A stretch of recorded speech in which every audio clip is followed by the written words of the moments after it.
Lo que no dice la lección, las ofrendas para Jesús, lección 4.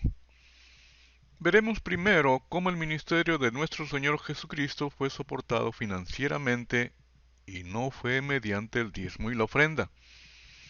Jesús el Cristo era de la tribu de Judá, no de Leví. Solamente ellos, los de Leví, podían recibir el diezmo y la ofrenda. Además, el Señor no tenía posesiones, propiedades. Tenía una profesión, carpintero. Lucas nos da un vistazo de cómo el ministerio de Jesús continuó y fue debido al apoyo de aquellos que habían sido bendecidos por el ministerio de Jesucristo. No es que estas mujeres y hombres estuvieran tratando de pagar una deuda, sino que querían ver que este mensaje del reino continuara. Querían que otros fueran alcanzados con el mismo mensaje que los había cambiado a ellos. Y poco después él comenzó a recorrer las ciudades y aldeas, proclamando y anunciando las buenas nuevas del reino de Dios. Con él iban los 12, y también algunas mujeres que habían sido sanadas de espíritus malos y de enfermedades. María, llamada Magdalena, de la que habían salido 7 demonios, y Juana, mujer de Chuza, mayordomo de Herodes, y Susana y muchas otras que de sus bienes personales contribuían al sostenimiento de ellos.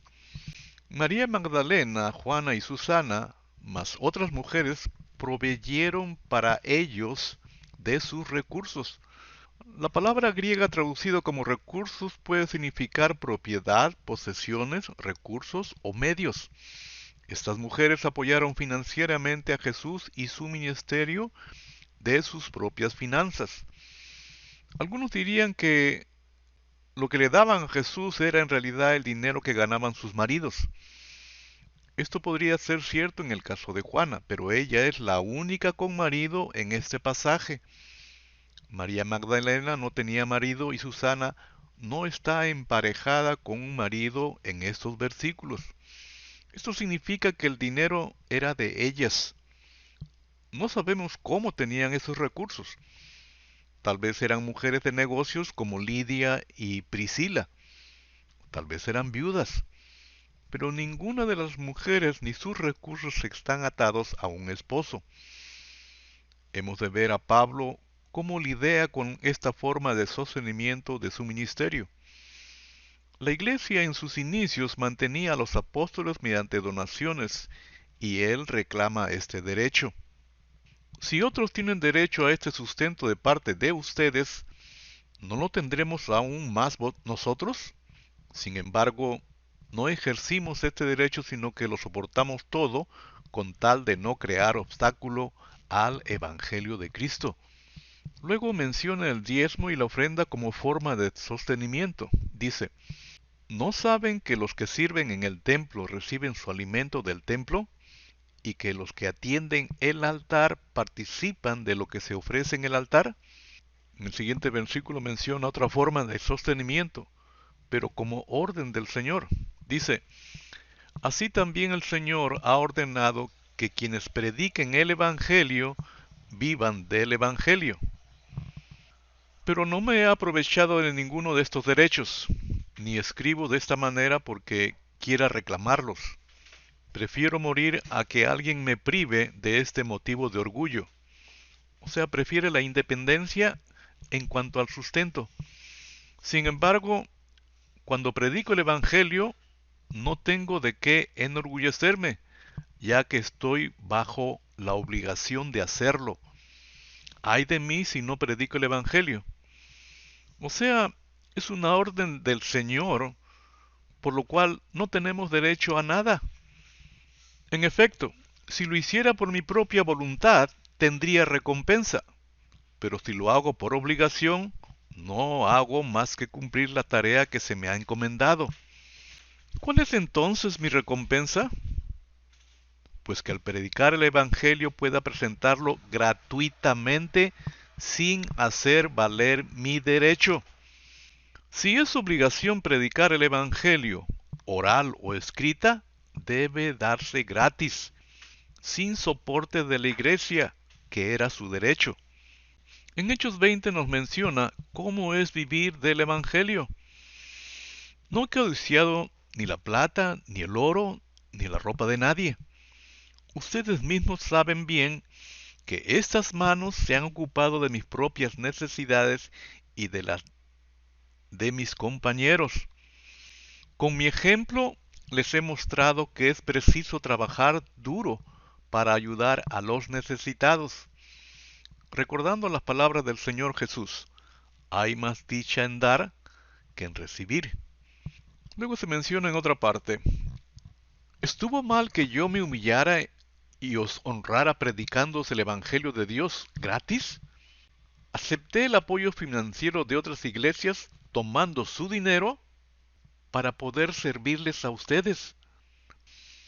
Y cuando estuve con vosotros y me quedé corto financieramente, no agobié a ninguno de vosotros, porque lo que necesitaba fue completamente provisto por los hermanos Silas y Timoteo, que vinieron de Macedonia, de la iglesia de Filipo.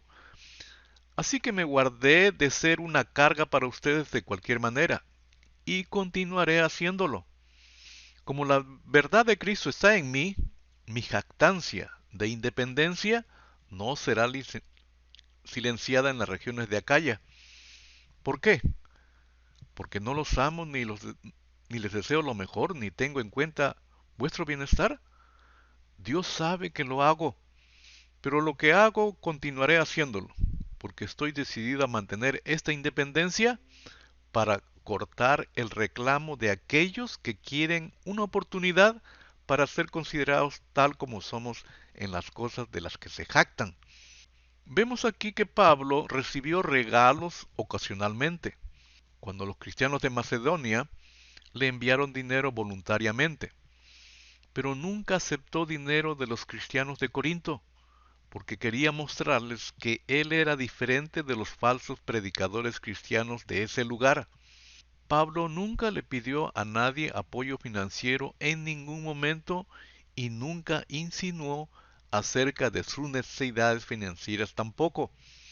Y vosotros mismos también sabéis, filipenses, que al comienzo de la predicación del Evangelio, después que partí de Macedonia, ninguna iglesia compartió conmigo en cuestión de dar y recibir, sino vosotros solos, pues aún a Tesalónica me enviasteis una y otra vez para mis necesidades.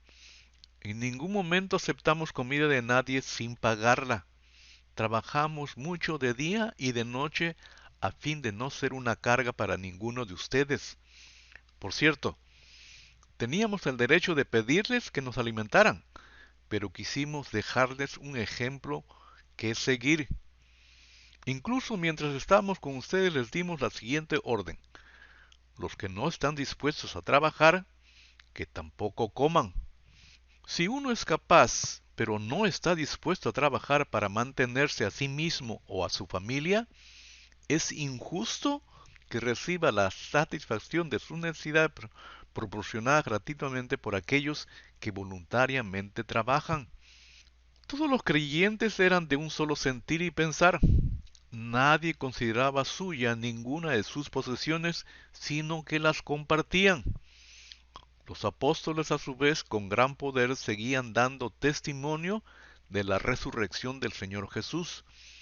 La gracia de Dios se derramaba abundantemente sobre todos ellos, pues no había ningún necesitado en la comunidad. Quienes poseían casas o terreno los vendían, llevaban el dinero de las ventas y lo entregaban a los apóstoles que se distribuyera a cada uno según su necesidad. Hemos visto que las donaciones u ofrendas primero fueron para el sostenimiento del ministerio de nuestro Señor Jesucristo, de parte de tres mujeres: María Magdalena, Juana y Susana. Luego, para el sostenimiento de los apóstoles, de parte de la iglesia. También donaciones para aliviar la necesidad de los necesitados, de parte de los creyentes que vendían sus propiedades. Y por último, el que no necesita ofrenda para su sostenimiento. Así también el Señor ha ordenado que quienes prediquen el Evangelio vivan del Evangelio, recordando que según Pablo el Evangelio se predica por obligación, es una orden del amo a su esclavo. Hasta aquí nuestra contribución a la lección.